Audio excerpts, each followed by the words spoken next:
नमस्कार मित्रों देवी भागवत महापुराण के अनुसार बुध ग्रह के विवाह की कथा जो है बहुत अद्भुत कथा है। बुध ग्रह के विवाह की, चलिए उसको हम सुनते हैं। तो पिछली वीडियो में मैंने बुध ग्रह के जन्म की कथा सुनाई थी। इस वीडियो में हम बुध ग्रह के विवाह की कथा सुनाएंगे, ठीक है। तो बहुत एक बार की बात है, जो एक राजा थे, उनका नाम था समुद्र। तो वो राजा जो हैं वो एक जंगल में आते हैं शिकार खेलने के लिए, ठीक है। तो वो अनजान होकर के उस जंगल में आते हैं और उस जंगल में एक बहुत अजीब तरह का श्राप भी था। तो वो श्राप ये था कि जो वो जंगल में आएगा वो स्त्री में बदल जाएगा। तो श्राप के पीछे की क्या कथा है कि एक बार जो है माता पार्वती और भगवान शिव जो है आपस में जो है विहार कर रहे थे, ठीक है। तो उसके बाद जो है वहाँ पर इंद्रादि सभी देवता उनसे मिलने के लिए आते हैं, ठीक है। तो इस अवस्था में माता पार्वती जो है सभी देवताओं को देख करके काफ़ी लज्जित हो जाती हैं।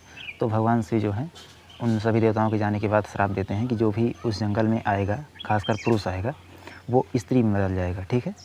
तो इस प्रकार से जब राजा उस जंगल में आते हैं तो वो संपूर्णतया एक स्त्री में बदल जाते हैं, ठीक है।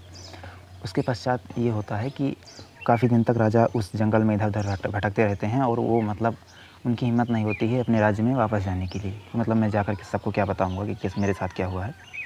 तो वो यही जंगल में चारों तरफ भटकते रहते हैं। तो जो चंद्रमा का पुत्र बुध था वो काफ़ी बड़ा हो गया था और वो उस जंगल में एक बार घूमने के लिए आया था, ठीक है। ऊपर से देख रहा था, अंदर नहीं आया था वो।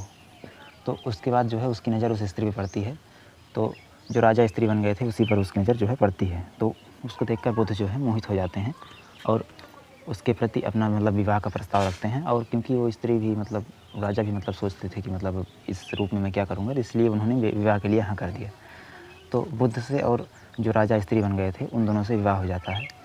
और विवाह के पश्चात जो है जो राजा थे जो स्त्री बन गए थे उनका एक पुत्र भी होता है। वो काफ़ी आगे चलकर बहुत वीर और पराक्रमी होता है।